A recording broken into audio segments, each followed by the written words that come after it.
अगर आज बारिश हो रहा है तो क्यों इतना ज़्यादा बारिश हो रहा है? अगर ये विंटर का सीजन होता तो इंडिया में बहुत कम बारिश होता। आज हम लोग इस वीडियो में बात करने जा रहे हैं क्लाइमेट के बारे में। सबसे पहले हम लोगों को समझना बहुत ज़रूरी है व्हाट इज़ क्लाइमेट।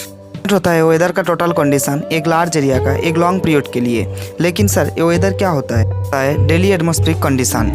सबसे अच्छे तरीके से समझने के लिए कोशिश करते हैं। अगर आपको इस टाइम गर्मी लग रहा है तो प्लीज़ फैन को दो मिनट के लिए ऑफ कर दीजिए, आपको फिर और भी गर्मी ज़्यादा बढ़ जाएगा। सपोज इस टाइम अगर बारिश हो गया तो आपका गर्मी का जो अमाउंट है वो थोड़ा सा कम हो जाएगा।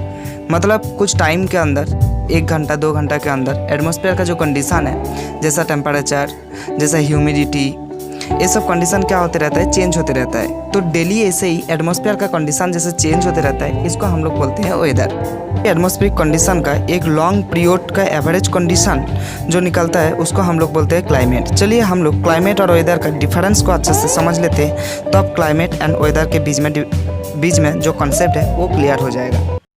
वेदर होता है एक शॉर्ट पीरियड का डेली एटमॉस्फेरिक कंडीशन, लेकिन क्लाइमेट होता है एक लॉन्ग पीरियड का एवरेज कंडीशन। किसका? वेदर का एवरेज कंडीशन। ये लॉन्ग पीरियड कितने दिन के लिए होता है? मिनिमम 30 ईयर्स के लिए होता है।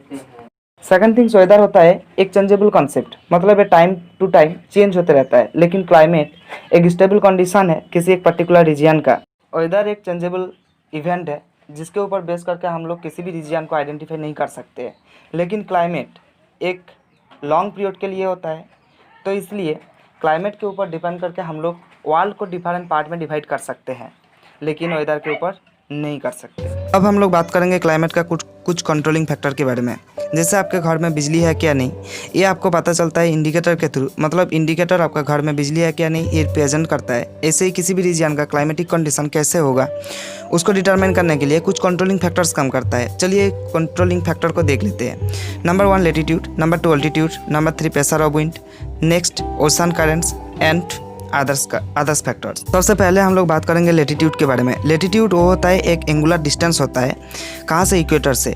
कौन सा डायरेक्शन में? नॉर्थ एंड साउथ डायरेक्शन में। आपको पता होगा इक्वेटर में सन रेज वर्टिकली फॉल होता है, इसलिए इक्वेटोरियल रीजन में टेम्परेचर ज़्यादा होता है। इक्वेटोरियल रीजन ज़्यादा एनर्जी को गेन कर पाता है। लेकिन जो पोलर रीजन होता है उसमें टेम्परेचर बहुत कम होता है, क्योंकि उसमें सनलाइट पहुँचता नहीं है या ऑब्लिक्वी सन रे फॉल होता है। इसलिए लेटीट्यूड किसी भी रीजन का क्लाइमेटिक टेम्परेचर को डिटरमाइन करने के लिए हेल्प करता है। नेक्स्ट होता है अल्टीट्यूड। अल्टीट्यूड का मतलब होता है हाइट। जैसे हाइट इंक्रीज होते रहता है ऐसे टेम्परेचर धीरे धीरे डिक्रीज होते रहता है। पर किलोमीटर में 6.5 डिग्री सेल्सियस टेम्परेचर डिक्रीज होता है। तो इसीलिए हिली रीजन में समर के टाइम हम लोगों को थोड़ा सा कूल फील होता है। नेक्स्ट है pressure of wind. Pressure of wind किसी भी रीजन का ऑल्टीट्यूड एंड लेटीट्यूड के ऊपर डिपेंड करता है। प्रेशर ऑफ विंड कैसे टेम्परेचर एंड रेनफॉल पैटर्न को चेंज करता है मैं आपको थोड़ी देर में बताऊंगा। नेक्स्ट है ocean currents. Ocean currents majorly 2 types का होता है। एक होता है वार्म ओशन करेंट्स और एक होता है cold ocean currents. Obviously warm ocean currents के पास ज़्यादा गर्मी फील होगा एंड कोल्ड ओशन करंट के पास गर्मी कम फील होगा। ओशन करंट कोस्टल रीजन का क्लाइमेटिक कंडीशन को डिटरमाइन करने के लिए हेल्प करता है। अगर आप एक इंडियन हो तो आपको पता होगा इंडिया विंटर सीजन में रेनफॉल को बहुत कम रिसीव करता है। कुछ पोर्शन में इंडिया में विंटर सीजन में बारिश होता है। इस वीडियो में हम लोग बात करने जा रहे हैं इंडिया का कंडीशन, क्लाइमेटिक कंडीशन के बारे में। हम लोग बात करेंगे विंटर सीजन में इंडिया क्यों इतना रेनफॉल को कम रिसीव कर पाता है। हम लोग इस वीडियो में बात करेंगे इंडिया को क्यों एक कंट्री ऑफ मानसून के नाम पर जाना जाता है। मानसून एक अरबी वर्ड है। मानसून जो टर्म वो डेवलप्ड हुआ है मौसम से, जिसका मीनिंग है सीजनल विंड, मतलब सीजन। मानसून विंड के थ्रू इंडियन क्लाइमेट बहुत ज़्यादा इफेक्टेड होता है। मानसून जनरली 20 डिग्री नॉर्थ से 20 डिग्री साउथ लैटिट्यूड के बीच में फ्लो होता है। मानसून को हम लोग इसीलिए सीजनल विंड के नाम पर जानते हैं क्योंकि इसका direction during the summer and during the winter change होता है। मतलब अपोजिट डायरेक्शन में ये विंड फ्लो होता है, इसलिए इसको सीजनल विंड के नाम पर जाना जाता है। अब मैं आपको बताऊंगा मैकेनिज्म ऑफ मानसून, मतलब मानसून कैसे ओरिजिन होता है। मानसून कैसे ओरिजिन होता है इस चीज़ के बारे में जानने के लिए आपको एक चीज़ समझना बहुत ज़रूरी है। चलिए इस हीटिंग एंड कूलिंग कंडीशन के बारे में बात करते हैं। आपको पता होगा जिस रीजन में टेम्परेचर ज़्यादा होता है, मतलब हीट ज़्यादा होता है, उस रीजन का एयर जो है वो एयर कहाँ जाता है? ऊपर चला जाता है। मतलब उस रीजन में एक लो प्रेशर कंडीशन ओरिजिन होता है। ऑन द अपोजिट कंडीशन में जिस रीजन में टेम्परेचर बहुत कम होता है, मतलब उस रीजन में कोल्ड विंड होता है और उस रीजन में हाई प्रेशर क्रिएट होता है। जैसे high region to low region तक फ्लो होता है, ऐसे ही wind high pressure region to low pressure region तक मूव होता है। इस तस्वीर को आप बहुत अच्छे से देखिए। समर सीजन में लैंड बॉडी के ऊपर बहुत ज़्यादा टेम्परेचर के लिए वहाँ पर लो प्रेशर कंडीशन क्रिएट होता है। अपोजिट कंडीशन में मतलब साउथर्न हेमिस्फीयर में टेम्परेचर कम होने के लिए वहाँ पर हाई प्रेशर कंडीशन ओरिजिन होता है। इसलिए विंड का जो मूवमेंट होता है वो high pressure region to low pressure region तक जाता है, मतलब वाटर बॉडी से लैंड बॉडी तक पहुँचता है। इसी कंडीशन को हम लोग मानसून के नाम पर जानते हैं। Land body and water body heating and cooling condition के लिए मानसून ओरिजिन होता है। मैं और आप दोनों एक साथ मिलते हैं तो उसको हम लोग कन्वर्जेंस बोलते हैं। टॉपिक हम लोगों का मानसून ओरिजिन के लिए सेकंड कॉजेस के लिए काम करेगा। इसको हम लोग बोलते हैं ITCZ, मतलब इंटर ट्रॉपिकल कन्वर्जेंस जोन। अब इमेज में इस जोन को अच्छे से समझने के लिए कोशिश कीजिए। इमेज में देखिए दो ट्रेड विंड, एक नॉर्थ से और एक साउथ से, दोनों एक साथ जिस रीजन में मीट हो रहा है, जिस रीजन में एक साथ मिक्सड हो रहा है, उसको हम लोग बोलेंगे inter tropical convergence zone. Jet का जो जोन है, ये जोन समर एंड विंटर के साथ साथ शिफ्ट होता है। समर सीजन में ये गंगा प्लेन के ऊपर रहता है। इसी पीरियड में नॉर्थ ईस्ट ट्रेड विंड के साथ साउथ वेस्ट विंड का मिक्स्ड होता है और इसीलिए इस रीजन में मतलब इंडियन प्लेन के ऊपर बहुत ज़्यादा बारिश होता है, जिसको हम लोग मानसून थ्रो के नाम पर जानते हैं। मतलब यहाँ पर कंडीशन ये ओरिजिन हो रहा है bay of Bengal and Arabian सी से जो ब्रांच जो wind water vapour associate wind जो फ्लो हो रहा है वो नॉर्थ ईस्ट ट्रेड विंड के साथ मिक्स्ड होकर इंडियन कॉन्टिनेंट के ऊपर बहुत ज़्यादा रेनफॉल क्रिएट कर रहा है। इसीलिए बोला जाता है inter tropical convergence zone Indian monsoon create करने के लिए बहुत ज़्यादा हेल्प करता है। तिब्बतियन प्लेटू इंडियन मानसून क्रिएट करने के लिए एक अलग टाइप का रिस्पॉन्सिबल फैक्टर्स है। तिब्बतियन प्लेटू एक सोर्स ऑफ हीट रीजन हिसाब से काम करता है, क्योंकि ये समर सीजन में 2 से 3 डिग्री इंसोलेशन को ज़्यादा रिसीव कर पाता है, इसलिए ये सोर्स ऑफ हीट के हिसाब से काम करता है। और आपको ये पता है जिस रीजन में टेम्परेचर ज़्यादा होगा उस रीजन में लो प्रेशर कंडीशन ओरिजिन होगा, मतलब एयर का अपलिफ्टमेंट मोशन होगा। वो एयर अपलिफ्टमेंट मोशन होने के बाद वो इंडियन ओशन के ऊपर सिंक होता है या सब्सिडेंस होता है। बाद में वो विंड मतलब जो विंड इंडियन ओशन के ऊपर सिंक हुआ था वो विंड इंडियन ओशन से मॉइस्चर लेकर मतलब वाटर वेपर लेकर इंडियन लैंड बॉडी के ऊपर बहुत ज़्यादा रेनफॉल क्रिएट करता है। इसी कंडीशन को बोला जाता है Tibet is the major responsible for creation of Indian monsoon. Indian monsoon origin होने के लिए और एक रिस्पॉन्सिबल फैक्टर है जेड स्ट्रीम्स। कभी कभी यहाँ से क्वेश्चन ये पूछा जाता है what kinds of the relation within the jet stream and Indian monsoon. चलिए जेड स्ट्रीम के साथ मानसून का क्या रिलेशन है, बहुत आसान और बहुत ईजी तरीके से हम लोग समझने के लिए कोशिश करते हैं। सबसे पहले हम लोगों को ये समझना जरूरी है what is Z stream. Z stream एक अपर ट्रोपोस्फेरिक विंड है, मतलब इस विंड का लेंथ जो है वो 1000 किलोमीटर तक है एंड विड्थ जो है वो 100 किलोमीटर तक है। जेड स्ट्रीम अपर ट्रोपोस्फीयर में फ्लो होता है वेस्ट टू ईस्ट तक। जेड स्ट्रीम कभी भी स्ट्रेट वे में या स्ट्रेट लाइन में फ्लो नहीं होता है, ये मतलब जिगजैग वे में मतलब मेंडरिंग पाथ में ये फ्लो होता है, जिसको हम लोग रोस्बी वेव के नाम पर जानते हैं।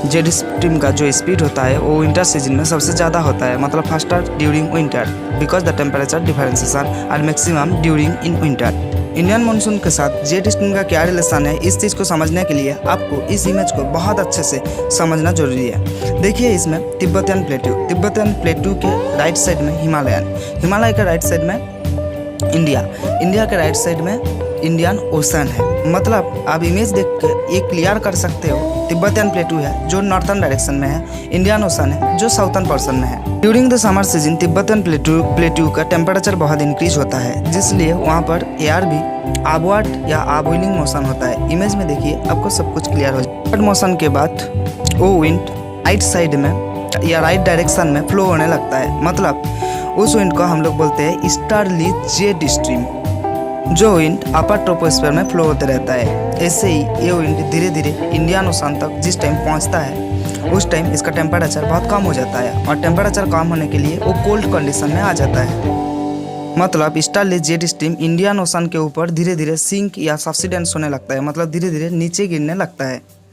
हम लोगों को ये पता है जिस टाइम विंड नीचे गिरता है उस टाइम उस रीजन में हाई प्रेशर ओरिजिन होता है, मतलब इंडियन ओशन के ऊपर इस टाइम हाई प्रेशर ओरिजिन हो रहा है। का opposite condition Indian land body के ऊपर मतलब मई मंथ के लास्ट के टाइम बराबर इंडियन कॉन्टिनेंट में टेम्परेचर इंक्रीज होने के लिए वहाँ पर लो प्रेशर कंडीशन ओरिजिन होता है। मतलब इंडियन ओशन में जिस टाइम हाई प्रेशर ओरिजिन हो रहा है उस टाइम इंडियन लैंड बॉडी के ऊपर लो प्रेशर कंडीशन ओरिजिन हो रहा है। यहाँ पर लो प्रेशर कंडीशन और इंडियन ओशन के ऊपर हाई प्रेशर कंडीशन मतलब दो अपोजिट कंडीशन क्रिएट हो रहा है। इसलिए लो प्रेशर कंडीशन जो रीजन में ओरिजिन हो रहा है वो रीजन विंड को मतलब हाई प्रेशर रीजन से विंड को खींच लेता है या पुल करता है। और आपको ये भी पता है विंड हर time high pressure region to low pressure region तक मूव करता है। लेकिन इसमें एक जनरल इवेंट हो रहा है, जो हाई प्रेशर का विंड है वो इंडियन ओशन से लो प्रेशर रीजन तक फ्लो हो रहा है। मतलब इंडियन ओशन से वाटर वेपर लेकर इंडियन लैंड बॉडी तक पहुंच रहा है। इसीलिए इंडियन लैंड बॉडी के ऊपर बहुत ज़्यादा बारिश होता है।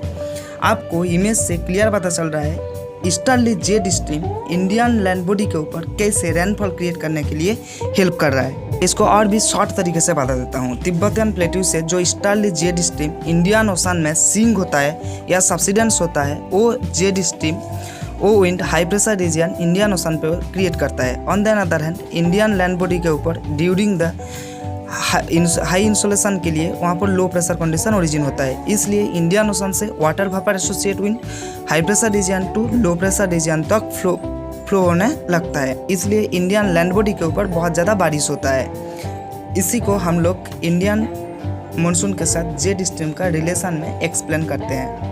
इंडिया वर्ल्ड का एक ऐसा कंट्री है जहाँ पर हर 5 से 7 साल के बीच में एक बार ड्रॉट कंडीशन ओरिजिन होता है, मतलब बारिश नहीं होता है या सूखा कंडीशन ओरिजिन होता है। लेकिन इसके लिए रिस्पॉन्सिबल है एक नोटिवाई, जिस नोटिवाई को हम लोग जियोग्राफिकल लैंग्वेज में बोलते हैं एल नीनो।